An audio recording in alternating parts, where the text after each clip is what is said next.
Have you ever had the opportunity to get a car part? It seemed too good to be true. Something just going on, not quite right. Well, today we're gonna figure out how to fix that mistake with floodlights, baby!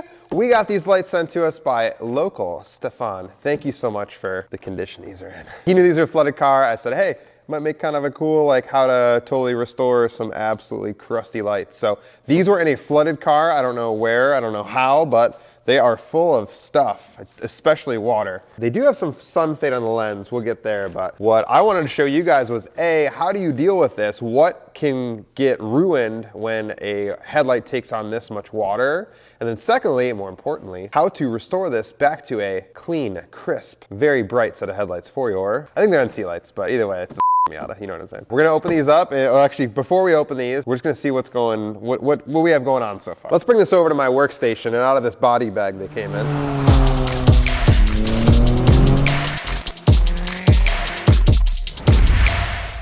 All right, I've removed my beautiful working mat to do this. It's already leaking water. The big thing that we need to do before we open these up is just check everything that could be ruined. Obviously, these are an HID headlight, so the ballast is in the bottom. Typically, this takes the most moisture if a headlight does get condensation or some moisture. Obviously, this is a lot of moisture, so that might be pretty bad, but let's go ahead and just kind of open the caps, check all of our connections. So there's obviously water in there. There's our igniter. Woo! Oh my God, that's disgusting. Scared? That looks like oatmeal in there. Oh, that's sand? I wasn't mold. So yeah, we got a lot of discoloration and color on here. These are the same HID kit, Matashua ballast that they use for the 08 to 14 STIs. We have a bunch of these in stock, so we'll probably just replace this based on Stefan's wants and needs. Yeah, let's take a peek at everything going on here. So this is most likely shot. There's some sand in there. Sand's not really what you want for that. But yeah, just I already see like some rust in there. But I'm really concerned about the the oatmeal, the Quaker Oats down there. What I want to make sure is before I put this in a hot oven, you know, aerates the stuff in there. I want to make sure it's sand and not mold. Because mold would be bad, you don't want to breathe that in typically. So yeah, let's do the fun part and release the mold. Let's get the high beam bulb off too. Oh, that's rusty. That's not really what you want too often. All right, here we go. Oh, oh, what is that? That freaks me out. That's not sand. That's like jellyfish. Oh, there's something going on. I don't want to breathe this in when it gets in the oven. I'm gonna put my mask on probably. So these are shot. I'm just gonna cut this as opposed to trying to dig through all this stuff to remove the screw. Holy dude, lick it. Oh my God. Like I thought it was sand, but now I'm just not sure. Yeah, you don't want to just take a quick sip of that first. No. Take a little taste. No. Disgusting. The wiring doesn't look like. Actually, the wiring looks really good.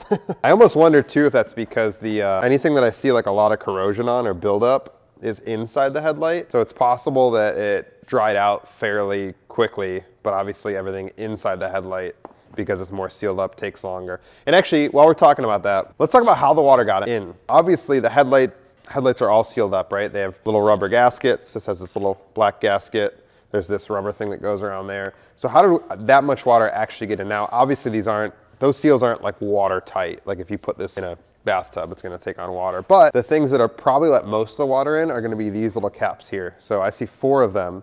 These are the factory vent.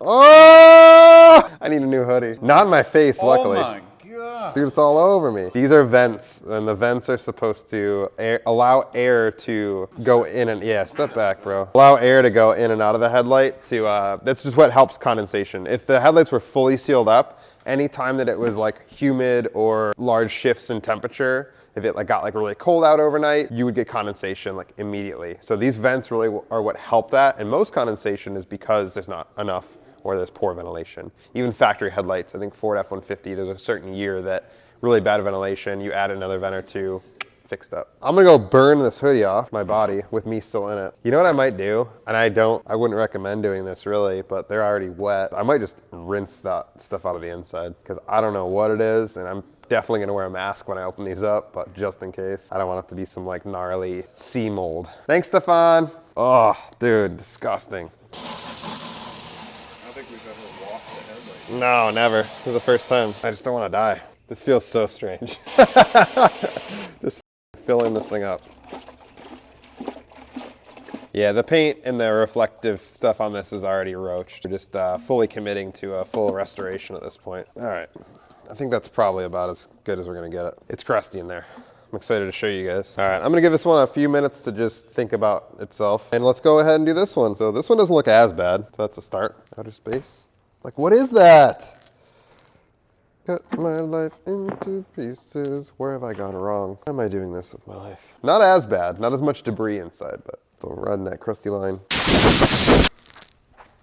We're ready to open this. I don't know if I'm ready mentally, but physically it's ready. So yeah, we're gonna open this up. I know that Stefan wants us to paint these black. Good choice, they're roached. Projector retrofit is definitely gonna be needed, and a new HID kit obviously, because those were just torn up. So once we open these up, we'll be able to see what projectors we could put in there. My guess is either a micro D2S, it's probably the safest way to go. So Koito makes a lot of different headlights for different Japanese manufacturers. So typically the same projector that's in here will be used for other makes and models that Koito makes headlights for. So other ones like Ichiko, I know they make like a lot of the Subaru stuff. The newer stuff I think is Koito. Yeah, a lot of them will just share parts from different cars, internal parts. So we should be able to find something that matches this one. If not, I'm sure that somebody makes a bracket to retrofit it.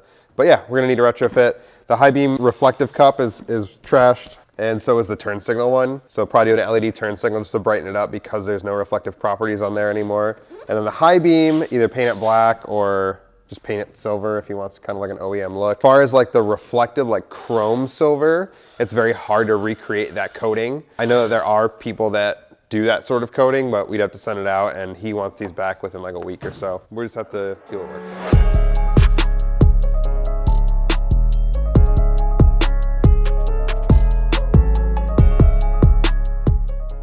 Not good. We're gonna see what we do with these. The first thing I'm probably gonna end up doing is just go ahead and put these high beam cups and turn signal cups in purple power. So what that does is strip off all the chrome, and it makes it easier to paint just because it'll give it better adhesion. And I know that these are, like I said, these are roached. There's no way to get the reflection back. It's literally falling off. So we're just going to put these in purple power, and that'll at least strip them down. So purple power does eat aluminum. A lot of the screws that they use are like aluminum, or like it'll eat like different metals. So I don't want to put any metal in there, or else it'll kind of chew up the area around the metal as well. So I'm gonna make sure that all the screws are gone. Oh my God, she ain't great. Cool, all right, I'm gonna toss this in. I'm gonna toss this in as well. So both these are going in. I'll probably just power wash these later.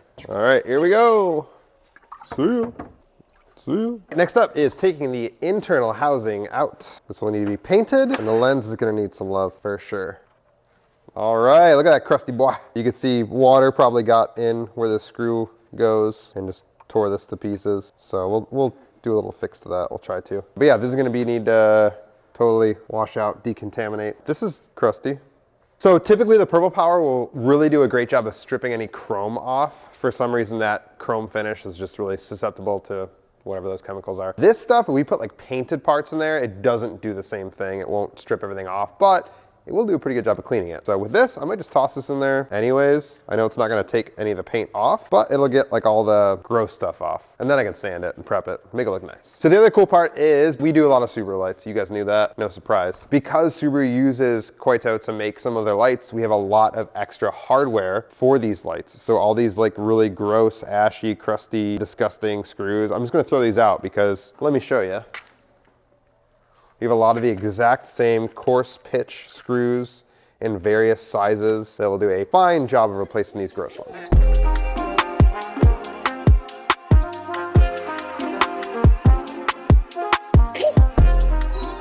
Hello and welcome back to Crustaceans of the Sea. Today we are getting these things sealed up. So in the meantime, we have painted them, cleaned them, retrofit them. So we're trying to scrape some of the barnacles off, and I think we should be okay. We're just taking some rubbing alcohol. I figured that would kind of kill off all the coral reef growing in here. We'll show you guys the rest of the stuff we did. A little retrofit, a little paint, made it look real good.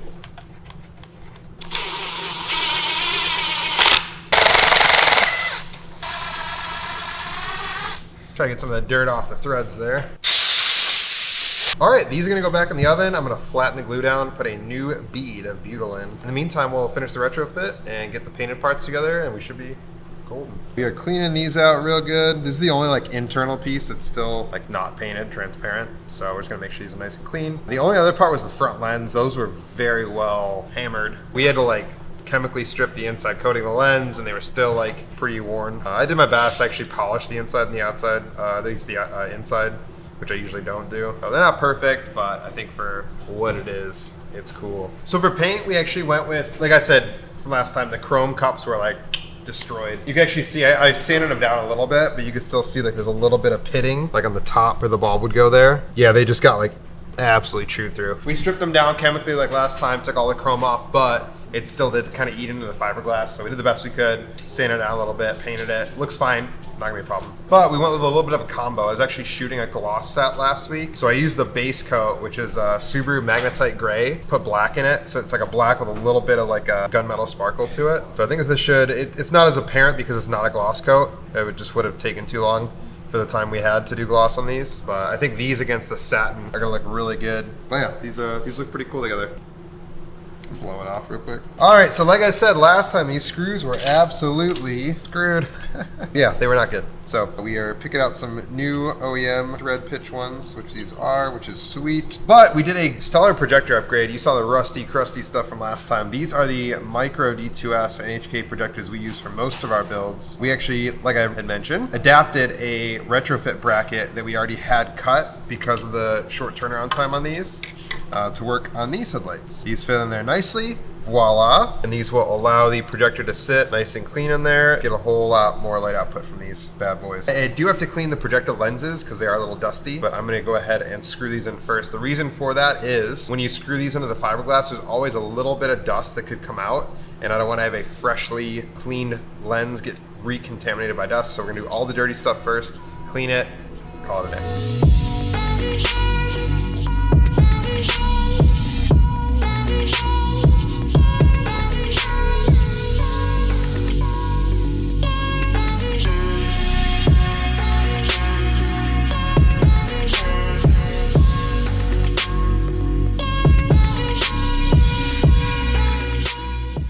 All right, so we have the headlights together. So they look great. The front lens, not so much, but yeah, those are gonna get redone by a detailer tonight. And yeah, overall they look a lot better than they did, for sure. You can see out of them. We have upgraded the LED bulb, turn signal and running light. We have the projector retrofit. They're ready to go in the car. So, you're excited? This guy over here? We're gonna Put me on camera. That's how to completely restore your headlights from a flooded coral reef to the current condition. See you guys next time.